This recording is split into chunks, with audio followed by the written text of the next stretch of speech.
எலியா வந்து வானத்துல அக்கினி இறக்கும் போது என்ன பண்ணா, விறக வந்து 4 குடம் தண்ணி 3 தடவை ஊத்த சொன்னான்.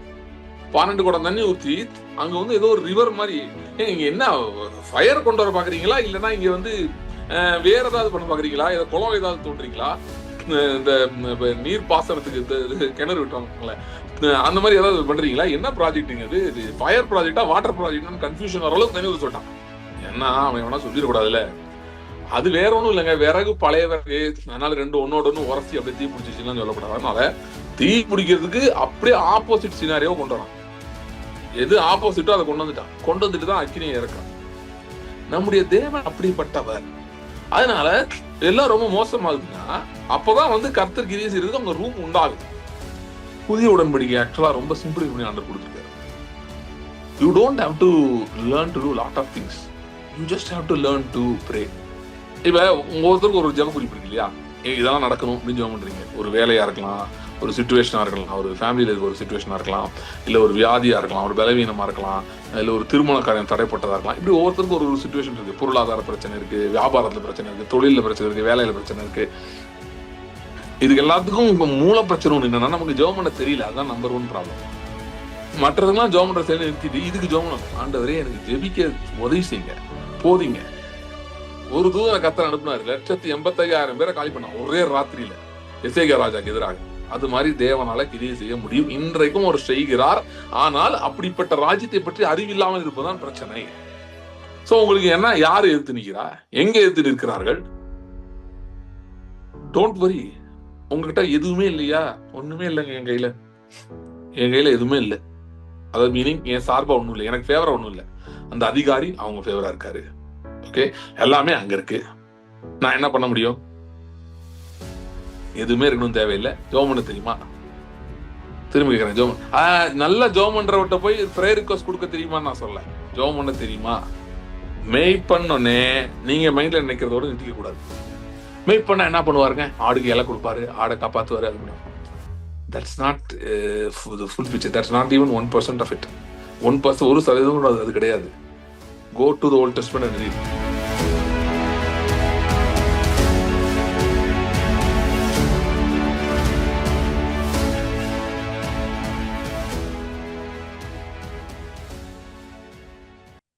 ஸ்தோத்திரம் கர்த்தாவே. Thank you Lord. Thank you Lord. கர்த்தாவே, இந்த நாளிலும் உங்களுடைய சமூகத்துக்கு நாங்கள் வருகிறோம். கர்த்தாவே, உங்களுடைய வசனம் சொல்லுகிறபடி நாங்கள் வேண்டிக் கொள்ளும் போதெல்லாம் நீர் எங்களுக்கு சமீபமாயிருக்கிற தேவனாயிருக்கிறபடியால் ஸ்தோத்திரம். கர்த்தாவே, இந்த நாளில் உடைய வார்த்தையை கொண்டு எங்களோடு பேசுவீராக. உடைய வல்லமையுள்ள வார்த்தை எங்கள் நோக்கி புறப்பட்டு வருவதாக. Thank you Lord. ஆவியாயும் ஜீவனாயும் இருக்கிற உடைய வல்லமையுள்ள வார்த்தை எங்கள் நோக்கி புறப்பட்டு வருவதாக. கர்த்தாவே, எங்கள் இருதயங்களை விருத்த சேதனை பண்ணும், எங்கள் செவிகளை விருத்த சேதனை பண்ணும். Thank you Lord. Thank you Lord. ஆண்டவரே, ஆவியானவர் சபைகளுக்கு சொல்லுகிறதை காதுள்ளவன் கேட்க கடவன் என்று சொல்லி இருக்கிறதே, அப்படி உடைய சத்தத்தை கேட்கத்தக்கதாக எங்கள் செவிகள் ஆயத்தமா இருக்க முடியாது. நாங்கள் ஜெபிக்கிறோம். வந்திருக்கிற ஒருவருக்காகவும் ஜெபிக்கிறேன், நீ வரப்போவர்களுக்காகவும் ஜெபிக்கிறேன், பின்பாக இந்த வீடியோவை பார்க்கிறவர்களுக்காக நான் ஜெபிக்கிறேன். கர்த்தருடைய ஆவியானவர் இந்த செய்தியை சரியான விதத்தில் அவருடைய இருதயத்துக்கு எடுத்து செல்வீராக. அது சரியான வேலையை நீர் நிர்ணயித்திருக்கிற வேலையை செய்யும்படியாய் எங்களை விட்டு கொடுத்து நாங்கள் ஜெபிக்கிறோம். கர்த்தருடைய ஆவியானவர் சகல ஆளுகை எடுத்துக் கொள்வீராக. எங்களோட பேசும், ஆசீர்வதியும். இயேசு கிறிஸ்துவின் நாமத்தில் ஜெபிக்கிறோம் பிதாவே, ஆமென். யோவான் 10 வாசிக்கிறேன் சில வசனங்களை. முதல் வசனத்திலிருந்து வாசிக்கிறேன். இடையில கொஞ்சம் பிக் பண்ணி சில வசனங்கள் கொஞ்சம் கொஞ்சம் வாசிட்டு போறேன். மெய்யாவே நான் உங்களுக்கு சொல்கிறேன், ஆட்டு தொழுவத்துக்குள் வாசல் வழியாய் பிரவேசியாமல் வேறு வழியாய் இருக்கிறவன் கள்ளனும் கொள்ளைக்காரனுமாய் இருக்கிறான். வாசல் வழியாய் பிரவேசிக்கிறவனும் ஆடுகளின் மேய்ப்பனாய் இருக்கிறான். வாசலை காக்கிறவன் அவனுக்கு திறக்கிறான், ஆடுகளும் அவன் சத்தத்துக்கு செய்து கொடுக்கிறது. அவன் தன்னுடைய ஆடுகளை பெயர் சொல்லி கூப்பிட்டு அவை வெளியே நடத்தி கொண்டு போகிறான். அவன் தன்னுடைய ஆடுகளை வெளியே விட்ட பின்பு அவைகளுக்கு முன்பாக நடந்து போகிறான். ஆடுகள் அவன் சத்தத்தை அறிந்திருக்கிறபடியால் அவனுக்கு பின் செல்லுகிறது. அந்நியருடைய சத்தத்தை அறியாதபடியால் அவைகள் அந்நியனுக்கு பின் செல்லாமல் அவனை விட்டு ஓடி போகும். ஓகே, 11 வாசிக்கிறேன். நானே நல்ல மேய்ப்பன். நல்ல மேய்ப்பன் ஆடுகளுக்காக தன் ஜீவனை கொடுக்கிறான். மேய்ப்பனாய் இராதவனும் ஆடுகள் தனக்கு சொந்தம் அல்லாதவன் மனக்கூலியால் ஓனாய் வருகிறது கண்டு ஆடுகளை விட்டு ஓடி போகிறான். அப்பொழுது ஓனாய் ஆடுகளை பீறி அவைகளை சிதறடிக்கும். கூலியால் கூலிக்காக வேலை செய்கிறவனானபடியால் ஓடி போகிறான். ஆடுகளுக்காக அவன் கவலைப்படான். நானே நல்ல மேய்ப்பன், பிதா என்னை அறிந்திருக்கிறது போலவும் நான் பிதாவை அறிந்திருக்கிறது போலவும் நான் என்னுடையவைகளை அறிந்தும் என்னுடையவைகளால் அறியப்பட்டும் இருக்கிறேன். ஆடுகளுக்காக என் ஜீவனையும் கொடுக்கிறேன். இந்த தொழுவத்தில் உள்ளவைகள் அல்லாமல் வேறு ஆடுகளும் எனக்கு உண்டு, அவைகளையும் நான் கொண்டு வர வேண்டும். அவைகள் என் சத்தத்துக்கு செவி கொடுக்கும், அப்பொழுது ஒரே மந்தையும் ஒரே மேய்ப்படுமாம். நான் என் ஜீவனை மறுபடியும் அடைந்து கொள்ளும்படி அதை கொடுக்கிறபடினால் பிதா என்னில் அன்பாயிருக்கிறார். 27 வாசிக்கிறேன். என் ஆடுகள் என் சத்தத்துக்கு செவி கொடுக்கிறது, நான் அவைகளை அறிந்திருக்கிறேன், அவைகள் எனக்கு பின் செல்கிறது, நான் அவைகளுக்கு நித்திய ஜீவனை கொடுக்கிறேன். அவைகள் ஒரு காலம் கெட்டு போவதில்லை, ஒருவனும் அவைகளை என் கையிலிருந்து பறித்துக் கொள்வதும் இல்லை. அவைகளை எனக்கு தந்த என் பிதா எல்லாரிலும் பெரியவராயிருக்கிறார். அவைகளை என் பிதாவின் கையிலிருந்து பறித்துக் கொள்ள ஒருவராலும் கூடாது. போன மீட்டிங்ல இருந்து கர்த்தர் நம்முடைய மெய்ப்பாரா எப்படி இருக்கிறார், அது ஏன் இருக்கிறார் என்கிற அந்த காரியங்களை குறித்து நம்ம டீட்டெயிலா கொஞ்சம் பார்த்துட்டு இருக்கோம். கொஞ்ச நாளைக்கு முன்னாடி நான் ஜெபம் பண்ணிட்டு இருக்கும்போது ஆண்டவர் இது எனக்கு ரொம்ப ஸ்ட்ரெஸ் பண்ணி காட்டினாரு. காட்டி நான் இன்னும் வேற சில டாபிக்ஸ் அடுத்து பேசலாம்னு நினைச்சேன், அந்த இல்லாதவைகள் இருக்கிறது போல அழைக்கிறது அதை பேசிட்டு இருக்கும்போது. ஆனா எனக்கு இந்த டாபிக் பேசும்படி ஆண்டவர் கொஞ்சம் நடத்தினாரு, அதனால இதை நான் பேசுறேன். Excuse me. ஓகே, நான் ஒரு ஒரு பர்டிகுலர் இன்சிடென்ட் நான் படிச்சேன், அது சொல்லிட்டு நான் ஆரம்பிக்கிறேன். ஒரிசால இப்ப நடந்துட்டு இருக்க ஒரு சம்பவம் இது. பிபிசியில் அதை கவர் பண்ணியிருந்தாங்க. சில பேர் நீங்க அதை பார்த்துருக்கலாம். டாக்குமெண்ட்ரி, ஒரு டாக்குமெண்ட்ரியில ஒரு ரிப்போர்ட் மாதிரி 10 நாளைக்கு முன்னாடி எடுத்தது, நடந்த ஒரு காரியம். ஒரிசா வந்து பாத்தீங்கன்னா ஒரு இன்டீரியர் வில்லேஜ்ல 2007 இருந்து அவர் ஒரு போதகர் சபை நடத்திட்டு இருக்காரு. சரியா, 2007 இருந்து நடத்துறாரு.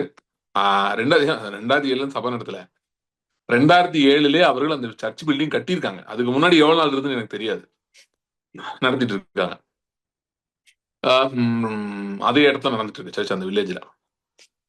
இப்ப சமீபத்துல ஐ திங்க் ஒரு 6 மாசம் முன்னாடி நடந்திருக்கணும்னு நினைக்கிறேன், இல்ல அதுக்கு முன்னாடி கொஞ்சம் முன்னாடி இருக்கலாம். என்ன நடந்ததுன்னா, அந்த அதே கிராமத்துல இருக்கிற வேறு ஒரு மார்க்கத்தினர் அவர்கள் வந்து இந்த சர்ச்சை வந்து நடத்தக்கூடாது அப்படின்னு சொல்லி பிரச்சனை பண்றாங்க. 2 பிரச்சனை. ஒண்ணுன்னா சர்ச் நடத்தக்கூடாது, ஏன்னா அவங்க என்ன சொல்றாங்கன்னா அவங்களுடைய கடவுளுக்கு வந்து, அவங்க கடவுளுக்கு வந்து பிரச்சனை ஆகுது, எங்க கடவுள் பக்கத்துல இருக்கு, எங்க கடவுளை உங்க சர்ச் டிஸ்டர்ப் பண்ணுதுன்றாங்க. டிஸ்டர்ப் பண்ணுது, அதனால நீங்க இங்க நடத்தக்கூடாது அப்படின்றாங்க. அப்புறம் பரியலுக்கு தரமாட்டோம், லேண்ட் இங்க கொடுக்க மாட்டோம், இங்க பண்ணக்கூடாது. நீங்க வந்து எங்க மார்க்கத்துக்கு வந்துட்டீங்கன்னா பிரச்சனை இல்லை. அங்க சமீபத்துல பாத்தீங்கன்னா ஒரு வேறொரு ஆட்சி மாற்றம் நடந்தது. 24ல ஸ்டேட் எலெக்ஷன் நடந்தது. அதுல ஒரு குறிப்பிட்ட குரூப் வந்து ஆட்சிக்கு வந்தாங்க. இந்த அதிக தேசபக்தி இருக்கிறது போல காட்டிக்கொள்கிற ஒரு குரூப் வந்து ஆட்சிக்கு வந்து விட்டார்கள். அவங்க வந்த பிறகு இந்த பிரச்சனை அதிகமாகுது. அது அதுக்கு முன்னாடி பிரச்சனை இல்லை, இப்பதான் பிரச்சனை வருது. எப்படின்னா அந்த கிராமத்துக்குள்ளேயே ஏதோ பிரச்சனை மாதிரி கொண்டு போறாங்க. அந்த லேண்ட் வந்து கவர்மெண்ட் லேண்ட்ல இருக்கு சர்ச்சுன்ற மாதிரி கொண்டு போறாங்க. ஆனா அந்த பாஸ்டர் வந்து சொல்றாரு டாக்குமெண்ட்லாம் என்கிட்ட இருக்கு, நாங்க ப்ராப்பரா தான் எல்லாம் பண்ணிருக்கோம் அப்படின்றாரு. இதெல்லாம் பார்த்துட்டு இந்த மாதிரி நிறைய இடங்கள் நடக்குது.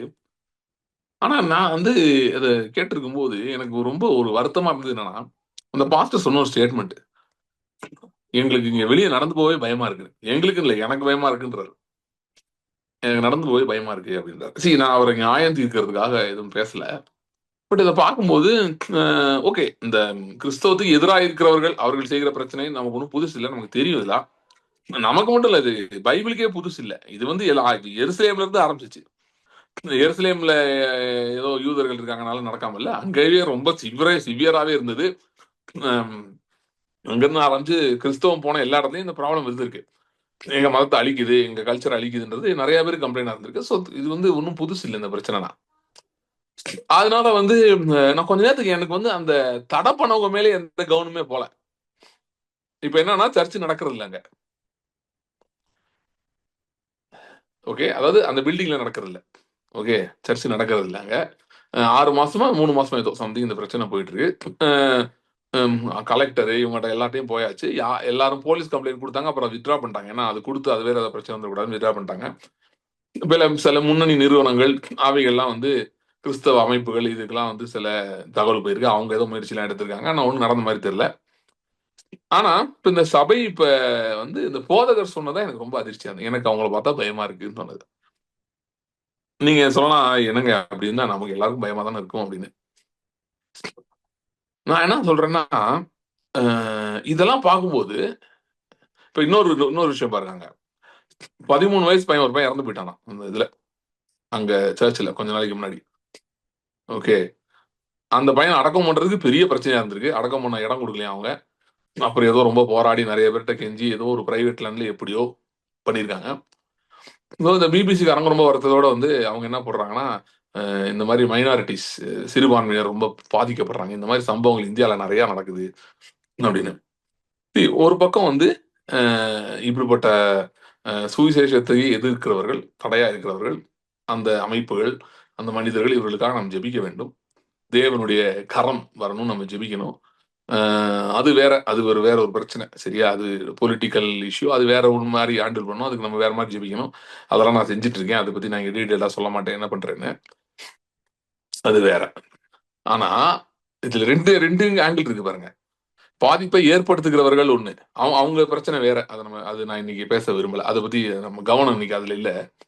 பாதிக்கப்பட்டவர்கள் இப்படிப்பட்ட சூழ்நிலையில என்ன செய்ய வேண்டும், எப்படி இதை டீல் பண்ணணும் அப்படின்றதை பற்றி அறியாதவர்களாக இருக்கிறார்கள். நீ என்னன்னா, ஏன் ஏன் இப்படி இருக்கு? அதாவது இது வந்து கிறிஸ்துவனுடைய சபை, இது இப்படி இருக்கக்கூடாது.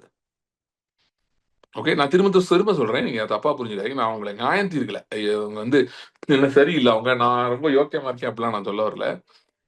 யாராலும் அந்த சுச்சுவேஷன் இருந்தா அழுத்தங்கள், பிரஷர்ஸ் எல்லாம் வரதான் செய்யும். ஆனால் இதுதான் கிறிஸ்தவ வாழ்க்கையா, இப்படிதான் நம்ம இருக்கணும் ஆண்டவர் விதிச்சிருக்காரா என்கிற கேள்விகள் எழும்புகிறது. இதுதான் தேவ சித்தமா? ஓகே, இப்படிதான் தேவன் வச்சிருக்கிறாரா? சபை இப்படிதான் வச்சிருக்கிறாரா? இப்ப நம்ம படிச்ச பகுதியில படிச்சு பாத்தீங்கன்னா வேற மாதிரி பேசுறாரு ஆண்டவர். என் ஆடுகளை ஒருவனும் பறித்துக் கொள்ள முடியாது, என் ஆடுகளை வேற. பைபிள்ல ஆண்டவர் சொல்லி இருக்கிறதும் இன்னைக்கு நடந்துட்டு இருக்கிறதுக்கும் பெரிய வித்தியாசம் இருக்கு. சோ இது யார் பொறுப்பெடுத்துக்கணும்? என்ன பிரதர் பண்றது, ஆண்டவர் தானே பண்ணணும் ஏதாவது. இதுல என்ன பாருங்க, பாவம் சபை நடத்திட்டு இருக்காங்க, அது இந்த இந்த பிரச்சனை பண்றவங்க வந்து நிறுத்திட்டாங்க. இதுல என்ன பண்ண முடியும் பிரதர்? அவங்க என்ன அவங்களே நான் குறை சொல்லவில்லை. ஓகே, அந்த விசுவாசிகள், அதாவது இன்னைக்கு இந்த ப்ராப்ளம் இருக்கிறதுக்கு பேஸ் வந்து வேற எங்கேயோ இருக்கு. இப்படி பிரச்சனை வர்றதே பெரிய மேட்டர் இல்ல, இதை எப்படி ஹேண்டில் பண்றோன்றதான் மேட்டர். அப்போஸ்தலர் 4ஆம் அதிகாரத்துல பாத்தீங்கன்னா, இயேசு என்னும் நாமத்தை குறித்து நீ பேசவே கூடாதுன்னு சொல்லிட்டான். பேசணும்னா தூக்கி ஆலோசனை, ஜெயில போட்டுருவோம், இல்ல கொலை பண்ணிடுவோம் அப்படின்னு மிரட்டோம். நீங்க பேசக்கூடாது அப்படின்னு. அப்ப என்ன பண்ணாங்க? ரோமருக்கு லெட்டர் கொடுப்போம்னாங்களா? சார் நம்ம ரோமர் போய் பார்ப்போம். நீங்க நிறைய பேர் அந்த மாதிரி இந்திய தேசத்திலே சில நல்ல மனிதர்கள் இருக்கிறாங்க. ஓகே, உண்மையிலே ரொம்ப நல்ல மனிதர், அவங்க விசுவாசிகள்லாம் கிடையாது, ஆனால் மிகவும் நல்ல மனிதர்கள். இப்படிப்பட்ட நேரங்களிலே கிறிஸ்தவர்கள் ஏதாவது பிரச்சனை இருக்கும்போது உதவி செய்யணும்னு நினைக்கிற நிறைய நல்ல மனிதர்கள் இருக்கிறாங்க. அவங்களுக்காக கர்த்தருக்கு ஸ்தோத்திரம். ஓகே, ஆனால் அரசியல் தலைவர்களோ இல்ல அமைப்புகளோ இந்த மாதிரிலாம் இருக்கு. கிறிஸ்டியன் அமைப்பு மட்டும் இல்ல, செக்குலர் அமைப்புகள் நிறைய இருக்கு, நிறைய பேர் இருக்காங்க. இந்தியாவில மத சுதந்திரம் பிரச்சனை வருதுன்றதுனால ஏத்து நிற்கிறவர்களே இருக்கிறாங்க. அவங்களுக்காக கர்த்தருக்கு ஸ்தோத்திரிக்கிறேன். அவங்களுக்காக நம்ம ஜெபிக்க வேண்டும். அவர்களெல்லாம் தேவன் பாதுகாக்க வேண்டும், அவர்களுக்கு உதவி செய்யணும், நம்ம ஜெபிக்கணும். அது நமக்கு இருக்கிற பொறுப்பு. ஆனா அப்போஸ்தலர் வந்து இப்படிப்பட்டவங்ககிட்ட போல. இன்ஃபேக்ட் அன்னைக்கு போக முடியாது. யார்கிட்ட போக முடியும்? ரோமர்ட்ட மட்டும் தான் போக முடியும். ரோமர்ட்ட போக முடியுமா? போய் என்ன சொல்ல முடியும்? சொன்னோடனே அவன் இதை சரி பண்ணி தான் அடுத்த வேலை பார்ப்பானா? அவன் ராஜ்யத்தை பார்ப்பானா, இல்ல இவங்களுக்கு சரி பண்றத பார்ப்பானா? பண்ண மாட்டான். இன்னைக்கு அது மாதிரி கோர்ட் இருக்கு, எங்கேயோ போலாம், சரியா? இது போறது தப்புன்னு நான் சொல்ல வரல, போகவே கூடாது அப்படிலாம் சொல்ல வரல. ஆனா நான் முதலில் போக வேண்டிய இடம் ஒன்று இருக்கிறது, முதலில் செய்ய வேண்டியது ஒன்று இருக்குது. அப்போஸ்தலர்கள் செய்தது என்ன பண்ணாங்க? ஜெபித்தார்கள். என்ன சொல்லி ஜெபித்தாங்க? அந்த அதிகாரத்தை வாசிக்கிறேன். அப்போஸ்தலர் 4ஆம் அதிகாரம் 18ல இருந்து வாசிக்கிறேன். அவர்களை அழைத்து, அப்போஸ்தலர்களை அழைத்து, இயேசு நாமத்தை குறித்து எவ்வளவு பேசவும் போதிக்கவும் கூடாது என்று அவர்கள் கட்டளையிட்டார்கள். பேதுரும் யோவானும் அவர்கள் பிரதியுத்தரமாக, தேவனுக்கு செவி கொடுக்கிறதை பார்க்கல, உங்களுக்கு செவி கொடுக்கிறது தேவனுக்கு முன்பாக நியாயமாய் இருக்குமோ என்று நீங்கள் நிதானித்து பாருங்கள். நாங்கள் கண்டவைகளையும் கேட்டவைகளையும் பேசாமல் இருக்கக்கூடாது என்றார்கள். நடந்த சங்கதிகளை குறித்து எல்லாரும் தேவனை மகிமைப்படுத்தினபடியால் ஜனங்களுக்கு பயந்து அவர்களை தண்டிக்க வகை ஒன்றும் காணாமல் அவர்களை பயமுறுத்தி விட்டுவிட்டார்கள். அவர்கள் 23, அவர்கள் விடுதலை ஆக்கப்பட்ட பின்பு தங்களை சேர்ந்தவர்களிடத்தில் வந்து பிரதான ஆசாரியர்களும் மூப்பர்களும் தங்களுக்கு சொன்ன யாவையும் அறிவித்தார்கள்.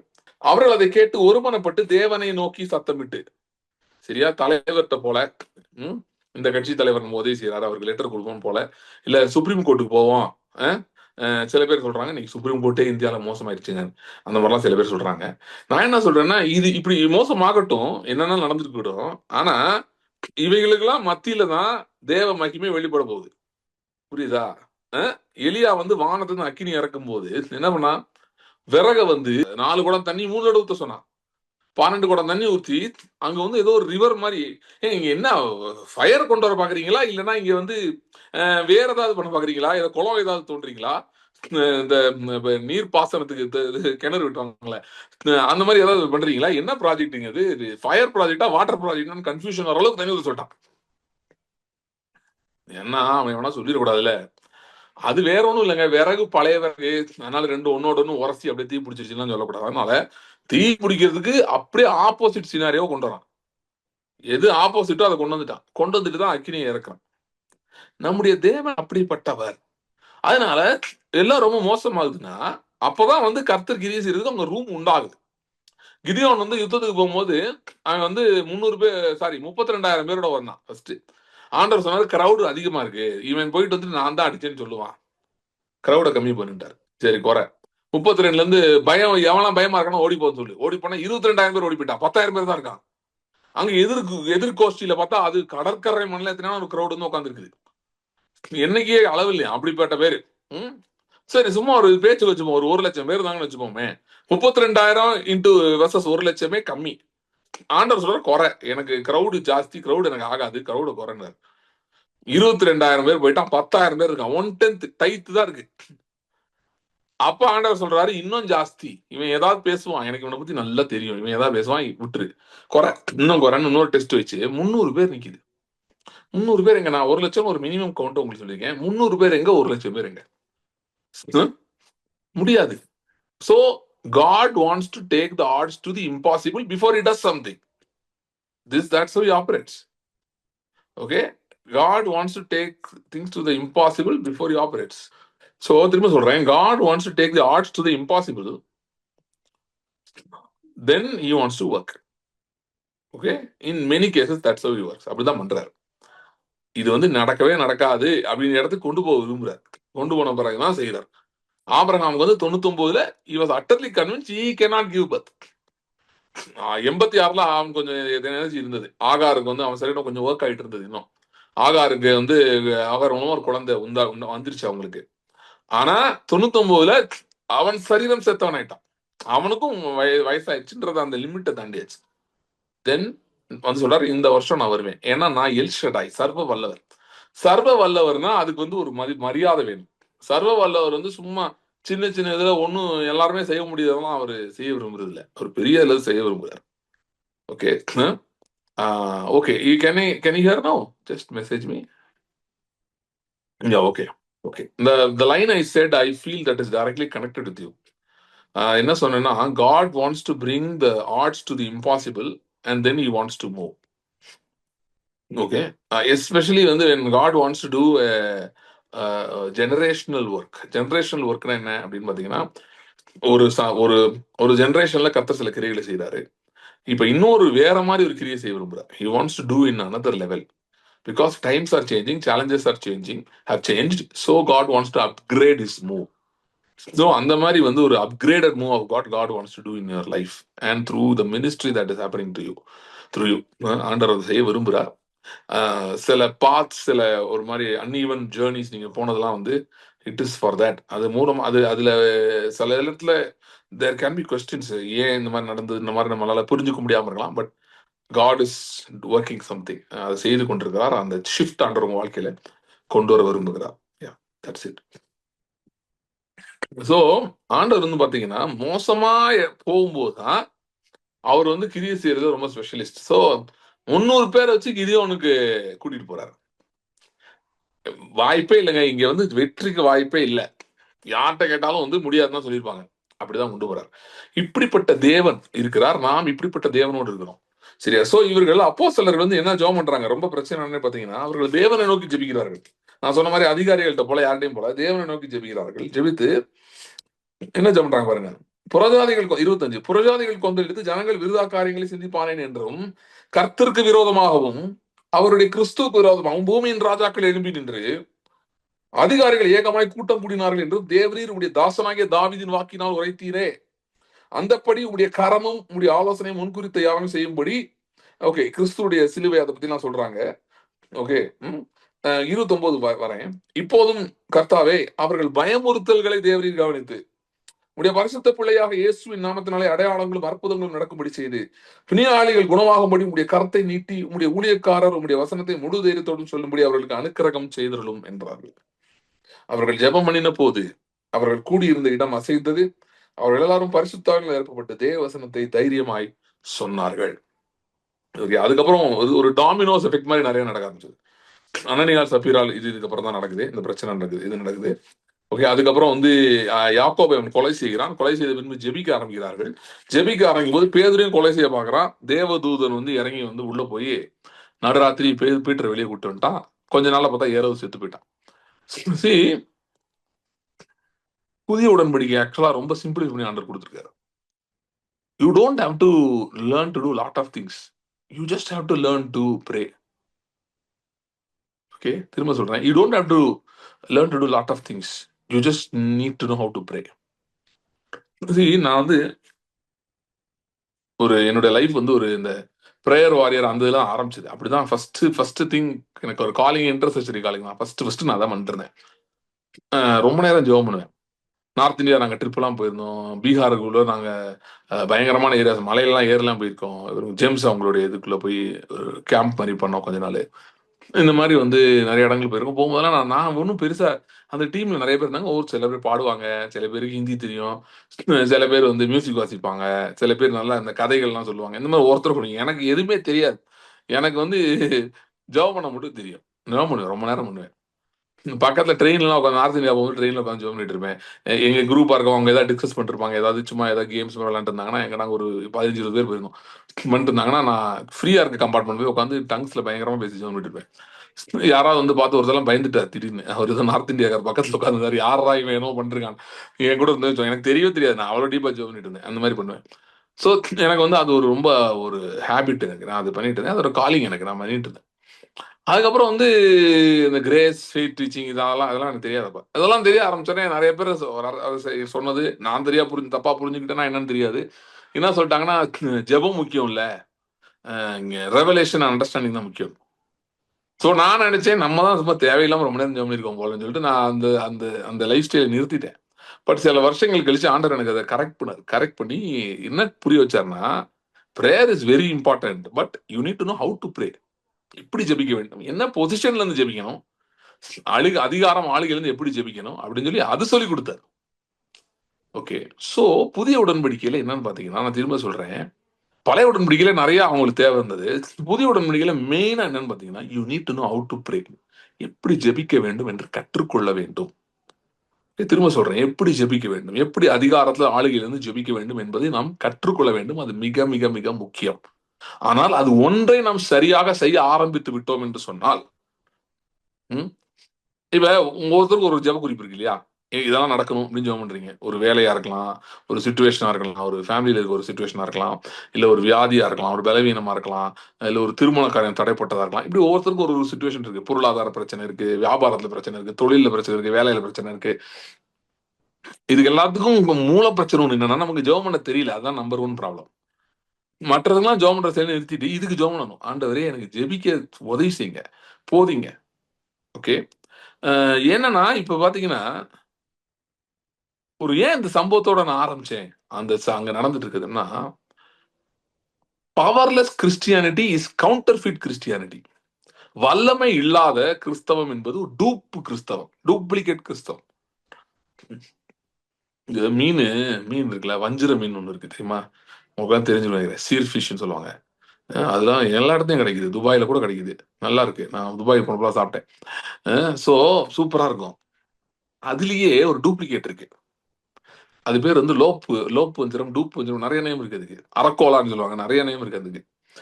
இது பாத்தீங்கன்னா விலை அப்படியே பாதி. இது 1000 ரூபா, அது 500 ரூபா தான் இருக்கும் கிலோ. ஆனா விவரம் தெரியாதவங்களுக்கு ஸ்லைஸ் பண்ணிட்டான்னு வைங்க, உங்களை கண்டுபிடிக்க முடியாது. நான் இதெல்லாம் எனக்கு ரொம்ப தெரிஞ்ச பிறகுதான் நானே கண்டுபிடிச்சேன். நிறைய தடவை என்னையவே ஏமாத்திருக்காங்க. இப்ப ரீசெண்டா ஒருத்தன் ஏமாத்த பார்த்தான். சொல்லிட்டேன், இது வந்து டூப்பு, ஏமாத்தாத அப்படின்னு நல்லா சத்தமாவே சொல்லிட்டேன். கடையில பயந்துட்டாங்க. ம். அது மாரி பார்த்தீங்கன்னா, பார்க்க அப்படியே இருக்கும். ஆனா அது டூப்ளிகேட். அது மாரி தான் powerless Christianity is a fake Christianity. Okay, it's not Christianity. ஏன்னா, இவங்க என்ன ஜெபம் பண்றாங்க பாருங்க. பிரச்சனை ஆயிருச்சு. மிரட்டுறான். பேசக்கூடாது. பேசுனேன்னா உன்னைய அடிச்சுருவேன்றான். இல்ல தூக்கி ஜெயில்ல போடுறேன். என்னெல்லாமோ சொல்றான். உடனே என்ன சொல்றாங்க? என்ன சொல்லணும்? ஒண்ணு ஏதாவது மனித உதவிய தேடி போணும். அமைப்புகள் யார்ட்டயாவது போணும். ம். ஏதாவது செய்யணும். இவங்க எதுவுமே செய்யல. இவர்கள் போய் ஜெபிக்கிறார்கள். Because they knew how to pray. எப்படி ஜெபிக்கணும் தெரியும். என்ன ஜெபம் பண்ணாங்க? ஆண்டவரே எங்கள அடிக்கிறாங்க ஆண்டவரே. எங்களுக்கு ரொம்ப உபத்திரவமா இருக்கு ஆண்டவரே. நாங்க என்ன பண்ணது தெரியல ஆண்டவரே. அப்படியே சொன்னாங்க.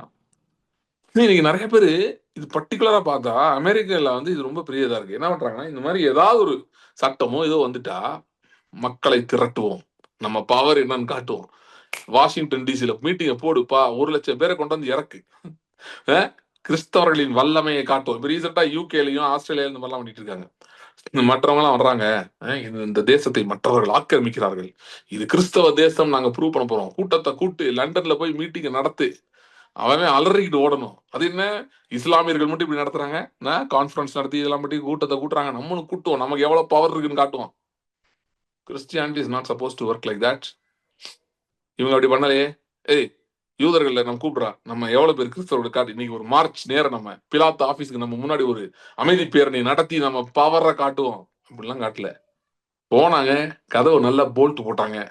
ஜெபம் பண்ண ஆரம்பிச்சாங்க. பவுலு சோர்ஸ் பாருங்க. இதெல்லாம் எவ்வளவு பெரிய எக்ஸாம்பிள் பாருங்க. பவுல வந்து புடிச்சு அடிக்கிறானுங்க. பவுலையும் சீலாவையும் அடிச்சு வச்சிட்டான். பவுலு அடிக்கும் போதே ரோமன் கார்டு பிளே பண்ணிக்கலாம். அவர் Roman citizen. Green card holder மாதிரி அமெரிக்கால. Roman citizen. எனக்கு ஃபர்ஸ்ட் அமெண்ட்மெண்ட் ரைட்ஸ் இருக்குன்னு அமெரிக்கால சொல்ற மாதிரி எனக்கு ரைட்ஸ் இருக்கு அப்படின்னு தெரியும். ஆனா அவர் அதை அப்ப சொல்லல. எடுத்தோடனே சொல்லிருக்கலாம். சொன்னா அப்பவே விடுதலை ஆக்கிருப்பாங்க, அடிச்சுக்க மாட்டாங்க. அடிக்க விட்டுட்டு அடிச்ச பிறகு போய் நடுராத்திரி பாட்டு பாடுறாரு. என்ன பாட்டு பாடுறாரு? தேவனை துதித்து பாடினார்கள். அப்ப என்ன நடந்தது? சிறைச்சாலை கதவுகள் அசைந்தது. அசைஞ்சு ஆடி இதான பிறகு அவன் ரிலீஸ் பண்ண வரும்போது, எக்ஸ்கியூஸ் மீ நான் ரோமன் தெரியுமா உங்களுக்கு? அவனுக்கு வெளிப்படுத்திட்டு இருக்காரு.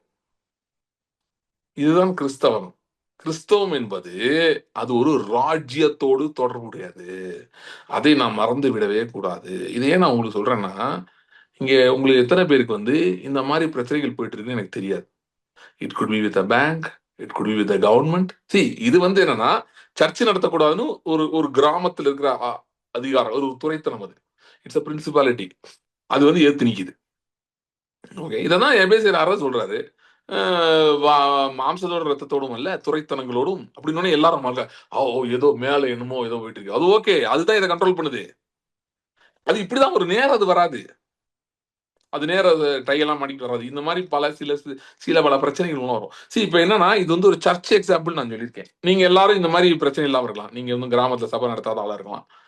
இந்த மாதிரி எதிர்ப்பு இருக்கிற இடத்துல சபை நடத்தி உங்களுக்கு உங்களுக்கு வேற சில பிரச்சனைகள் இருக்கான். ஆபீஸ் எவனோ ஒருத்தன் இருக்கான். ஒரு பெரிய அதிகாரி என்னை நோண்டிட்டே இருக்கான். பிரச்சனை பண்ணிட்டே இருக்கான். வேலையில ஒரு 4 பேர் இருக்கானுங்க. இல்ல எங்க வீட்டு பக்கம் ஒருத்தன் இருக்கான். இதுல இருக்கான், அதுல இருக்கான். ஏன் சில பேர் குடும்பத்திலே யாரோ ஒரு ஆள் இப்படி இருக்கலாம். உங்க ப்ராகிரஸ கெடுத்துட்டு, உங்கள வளர விடாம தடுத்துட்டு, உங்களுக்கு ஏதாவது முட்டுக்கட்டை போட்டு இந்த மாரிலாம் இருக்கலாம். இது எல்லாமே ஏதோ ஒரு பிரின்சிபாலிட்டி தான். ஒரு துரைத்தனம் தான். இவைகள் வரும்போது, நாம் மாம்சத்தோடு, ரத்தத்தோடு ஆலோசனை பண்ணக்கூடாது. அப்படின்னா, நம்ம பவர் எப்படி காட்டலாம்? தயவுசெய்து புரிஞ்சுக்கோங்க. நான் ஓட்டு போடாதீங்கன்னுலாம் சொல்லல. ஓட்டு தயவுசெய்து போடுங்க. அதெல்லாம் ஓகே. நீங்க கட்சியில இருந்தீங்கன்னா இருங்க. கர்த்தர் உங்கள அப்படி போக சொன்னாருன்னா, அதெல்லாம் சொல்லுவாரு. காத நல்லா குடுத்து கேட்கணும். அப்ப சொல்லுவாரு. சொன்னா போங்க. அதெல்லாம் இருங்க. அதாவது அந்த அந்த மீன்ஸ் இல்ல நீங்க ஒரு லாயரா இருந்தா, அது மாரி நீங்க செய்யலாம். லீகல் இதுல பண்ணலாம். அதெல்லாம் நான் இல்லன்னுலாம் சொல்லல. பட் ஃபர்ஸ்ட் என்னது? நம்பர் 1 என்னது? பிரேயர்.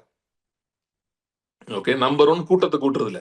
அமெரிக்கால வந்து கிறிஸ்டியன்ஸ் மெஜாரிட்டி இருக்காங்க. அதனால கூட்ட முடியும். இங்க நம்ம எப்படி கூட்ட முடியும்? அதனால எப்பயுமே பாத்தீங்கன்னா, கிறிஸ்தவம் அதிகம் வளர்றதே எதிர்ப்பு நாடுகள்ல தான் வளரும்.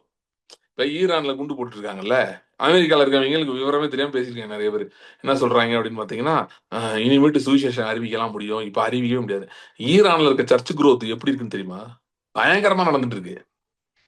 சி இ இதெல்லாம் ஒண்ணும் பண்ண முடியாது. புரொவைடட் ஒரு கண்டிஷன்ல. என்ன கண்டிஷன்லனா, நாம் யார் என்று நாம் அறிந்து கொண்டால். புரிந்து கொண்டால் இது எதுவுமே நம்மளை தடுத்து நிறுத்த முடியாது. ஆனா அது புரிந்து கொண்டால்ன்றதோட நிறுத்தக்கூடாது. புரிந்து கொண்டு ஜெபிக்க வேண்டும். அப்பொழுதுதான் அசையும். பேதுருக்கு வந்து இது இப்ப 4 படிச்சோம். அப்போஸ்தலர் 4. பேதுருக்கு தான் யாரும் தெரியாதா? ஒரு பிரசங்கத்துல 5000 பேர் 3000 ரட்சிக்கப்பட்டு இருக்க டைம். ஆனா ஏன் ஜெபிச்சாங்க? ஜெபிக்கணும். ஜெபிக்கும் போது சிறைச்சாலை கதவுகள் அசையும், அஸ்திபாரங்கள் ஆடும், சிங்காசனங்கள் விழுகும். ஒரு தூதனை கர்த்தர் அனுப்புனாரு. 185,000 பேரை காலி பண்ணான் ஒரே ராத்திரியில. எசேக்கியா ராஜாக்கு எதிராக. அது மாதிரி தேவனால கிரியை செய்ய முடியும். இன்றைக்கும் அவர் செய்கிறார். ஆனால் அப்படிப்பட்ட ராஜ்யத்தை பற்றி அறிவில்லாமல் இருப்பதுதான் பிரச்சனை. சோ உங்களுக்கு என்ன யாரு எதிர்த்து நிக்கிறா? எங்க எதிர்த்து நிற்கிறார்கள்? Don't worry. உங்ககிட்ட எதுவுமே இல்லையா? ஒண்ணுமே இல்லைங்க என் கையில. என் கையில எதுவுமே இல்ல. அதாவது மீனிங் என் சார்பா ஒண்ணும் இல்ல. எனக்கு ஃபேவரா ஒண்ணும் இல்ல. அந்த அதிகாரி அவங்க ஃபேவரா இருக்காரு. ஓகே. எல்லாமே அங்க இருக்கு. நான் என்ன பண்ண முடியும்? எதுவுமே இருக்கணும்னு தேவையில்ல. ஜெபம் பண்ண தெரியுமா? திரும்பி கேட்கிறேன். நல்ல ஜெபம் பண்றவர்ட்ட போய் பிரேயர் ரிக்வெஸ்ட் கொடுக்க தெரியுமான்னு நான் சொல்லல. ஜெபம் பண்ண தெரியுமா?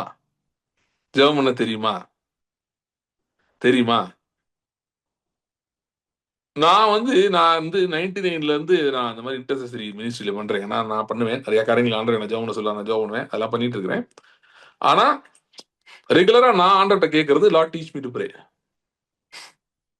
ஐ don't want to come to a place where I can say I know how to pray. ஏன்னா ஐ டோன்ட் நோ பிகாஸ் நான் எனக்கு ஜெபம் பண்ண எல்லாத்துக்கும் ரிசல்ட் வந்துச்சு எனக்கு வரல. அது வரைக்கும் எனக்கு தெரியாதுதான் அர்த்தம்.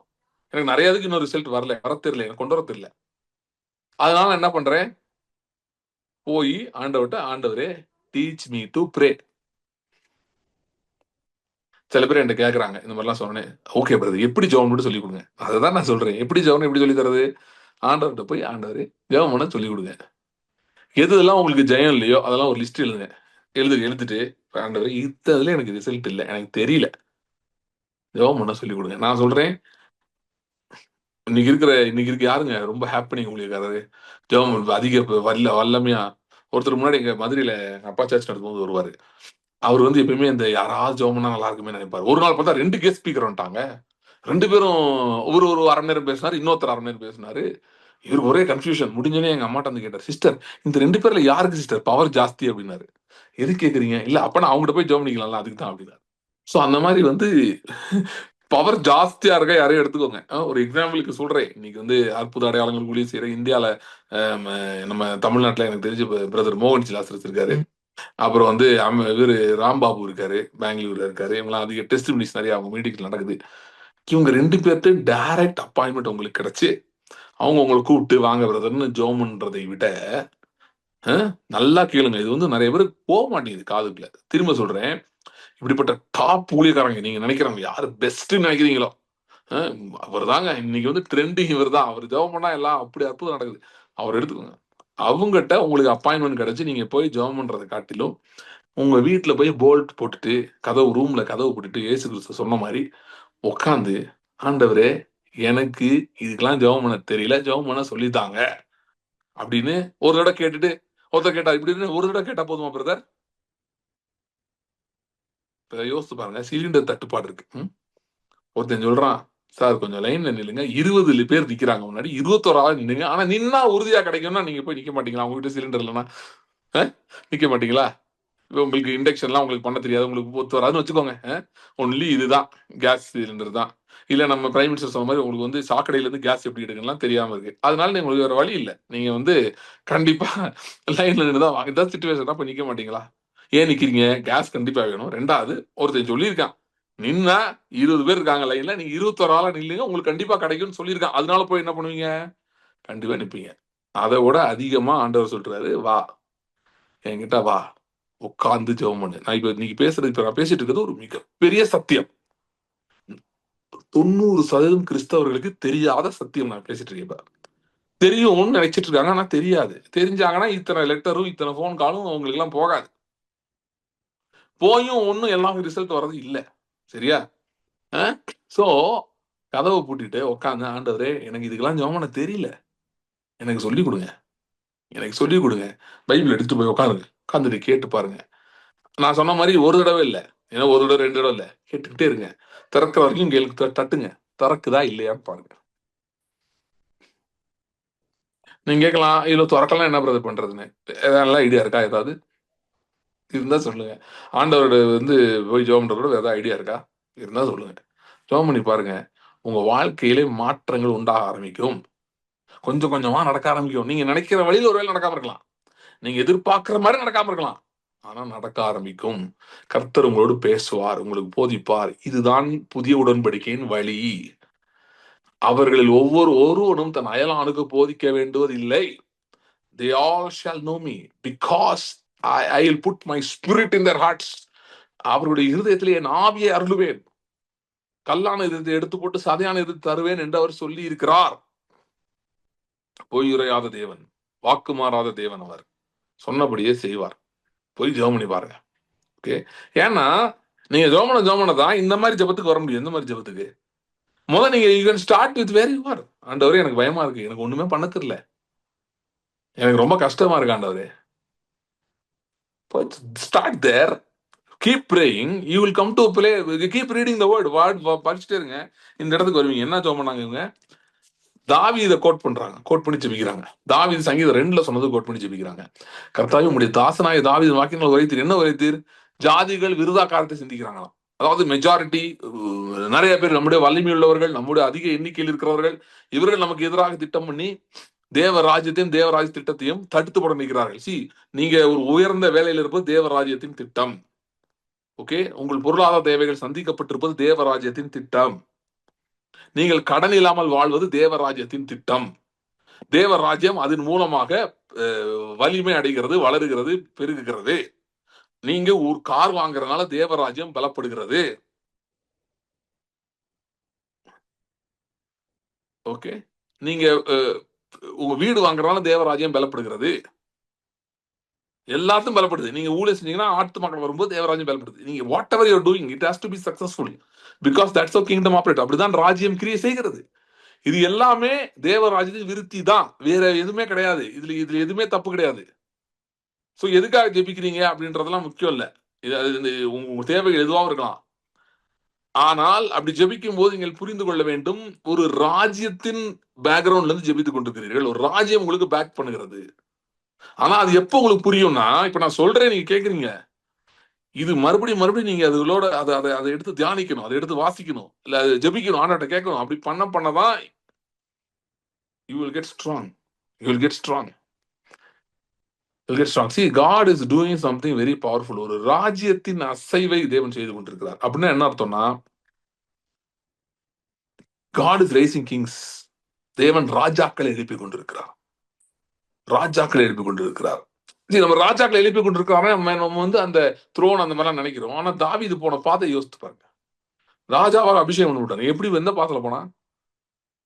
அபிஷேகம் வந்து கொஞ்ச நாள் தான். சவுல் வேட்டையாட ஆரம்பிக்கிறான், விரட்ட ஆரம்பிக்கிறான். பிசாசு உங்களை வஞ்சியாதபடி எச்சரிக்கையா இருங்கள். உங்களுக்கு இருக்கிற சூழ்நிலைகளை காட்டி உங்களை கர்த்தர் வெறுத்துட்டாரு, உங்களை கீழே தள்ளிட்டாரு, நீங்க காட் ஃபேவர் இருந்து வெளியே போயிட்டீங்க, உங்களுக்கு ஒண்ணும் உதவி அல்ல, உங்களுக்கு நெகட்டிவா போயிட்டு இருக்கு, அப்படிலாம் அவன் சொல்றான். ஓகே. நான் சொல்றேன், பிக்சர் அபி பாக்கி ஹே. என்ன அர்த்தம்? இன்னும் படம் முடியல. இன்னும் படம் முடியல. ராஜரிக அபிஷேகம் கிரியை செஞ்சுட்டு இருக்கு. அதனால கூட இப்படிலாம் ஆகலாம். ஆனா எப்படி உறுதிப்படுத்திக்கிறது? உங்களுக்கு ஒரு தைரியத்தை கொண்டு வருது. அதுக்குதான் ஜெபிக்க கற்றுக்கொள்ளுங்கள். Learn to pray. Learn to pray. Sit with God, learn to pray. It's very important. It's very important. It's very important. நான் ஊழியத்துக்கு வர்ற டைம்ல பாத்தீங்கன்னா, வந்த டைம்ல ஒரு தேவ மனிதர், ரொம்ப வல்லமை பயன்படுத்தக்கூடிய தேவ மனிதர், ரொம்ப அக்யூரேட்டா சொல்றாரு. அவர் தான் எனக்கு முதல்ல ஃபர்ஸ்ட் சொன்னாரு. இந்த மாதிரி நீ ஊழியெல்லாம் செய்வ அப்படிலாம் சொன்னாரு எனக்கு. அவர் அதில் 2-3 தடவை என்னை பார்க்கும்போது என்கிட்ட ஒரு ப்ராஃபிட்டிக் வேர்டு சொல்லுவார். அந்த அர்த்தமே எனக்கு புரிஞ்சதே இல்லை. என்ன சொல்லுவார்னா, என்னனாலும் செய், சர்ச்சை ஆரம்பிச்சிடாதன்னு. என்னனாலும் செய். நான் அப்படி ஆரம்பிக்கிற இடத்துலயே இல்லை. ஓகே. அது அந்த அந்த எனக்கு அந்த இதுவே இல்லை. பட் அதுக்கப்புறம் எனக்கு சில நேரங்கள்ல உண்மையிலேயே அந்த தாட் வர ஆரம்பிச்சது. ஏன் நம்ம சர்ச்சை நடத்தக்கூடாது? ஏன் நம்ம சர்ச்சை நடத்தக்கூடாது? அப்படின்னு வந்தது.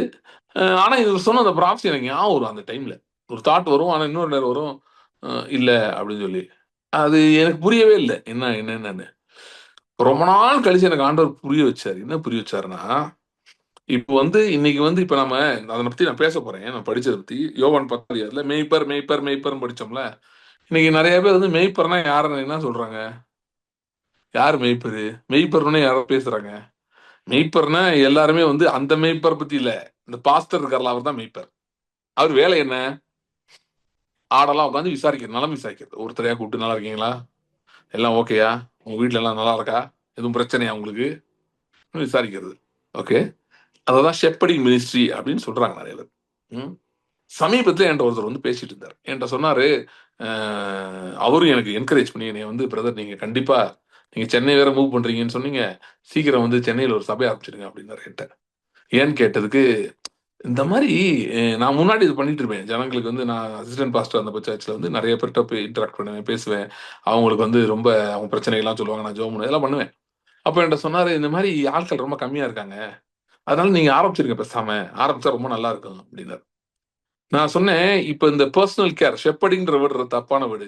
இதுக்கு வந்து பெர்சனல் கேர்ன்னு வச்சுக்குவோம்.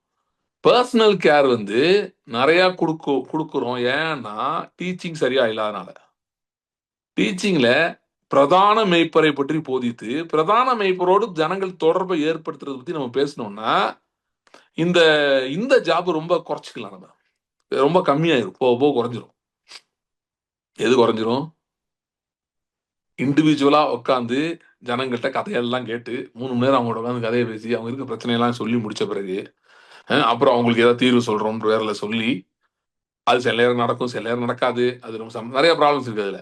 ஸோ இந்த மாரிலாம் பேசி, இதெல்லாம் சொல்றதுக்கு பதிலா, டீச்சிங் பிரதான மேய்ப்பர் யார்? எப்பா நீ ஆடு. நீ வந்திருக்கன்னா, நீ என் சபைக்கு வரலாம். ஓகே. அ என் மீட்டிங்லாம் நீ வரலாம். ஆனா நீ ஏன் என் மீட்டிங்க்கு வரலன்னா, நான் உன்னை பாதுகாப்பேன்றதுக்காக வரல. இப்படி எல்லா பொதுவரும் சொல்ல வேண்டியது ஒண்ணு. நான் நான் உன் தேவையெல்லாம் சந்திப்பேன். ஏ டூ இசட் உனக்கு எதுனாலும் நடுராத்திரினாலும் எனக்கு ஃபோன் பண்ணுங்க சிஸ்டர். நான் ஜெபம் பண்ணிக்கிறேன். அப்படின்னு நான் சொல்றதுக்காக நீ என் கூட இங்க வரல. நீங்க எதுக்கு வந்திருக்கன்னா, நான் வந்து ஒரு லிஃப்ட் மாரிங்க. லிஃப்ட்ல எல்லாரும் ஏறி, லிஃப்டே அப்படின்னு சொல்லி கும்பிடு போட்டு உட்கார்ந்தே இருக்க மாட்டாங்க. லிஃப்ட் என்ன பண்ணும், மேல ஃப்ளோர் கொண்டு போய் விட்டுரும். அப்புறம் அவங்க ஃப்ளோர்ல போய் அங்க என்ன வேலையோ அத பார்த்துவாங்க. அது மாரி தான் சபைகள், ஊழியங்கள் இருக்க வேணும். அவைகள் வந்து லிஃப்ட் அப்படியே பண்ணி மேய்ப்பர்ட்ட கனெக்ட் பண்ணி விட்டுட்டு போயிரணும். லிஃப்ட் உங்க கூடயே வருமா நீங்க போற இடத்துக்குலாம்? இப்போ ஒரு இப்ப 20, 30 மாடி பில்டிங் இப்ப நெறைய அபார்ட்மெண்ட்ஸ்லாம் அப்படி வந்துருச்சு. 30 மாடி அபார்ட்மெண்ட் இருக்கு. நீங்க 25வது மாடிக்கு போணும். ஒரு வீட்ல யாரையோ பார்க்க போறீங்க. ஒரு நபர் முக்கியமான நபர பார்க்க போறீங்கன்னு வச்சுக்கோங்க. 25வது 0ல இருந்து 25 வரைக்கும் லிஃப்ட் உங்க கூட இருக்கும். ஆனா 25வது ஃப்ளோர் நீங்க வெளிய போய் அந்த வீட்டுக்கு அந்த ஆள பார்க்க போறீங்க, அந்த நபர பார்க்க போறீங்கன்னா லிஃப்ட் வராது. அதோட வேல அது இல்ல. இன்னைக்கு வந்து ஊழியங்களே இப்படி பிரச்சனை இருக்கு நெறையா. ஓகே.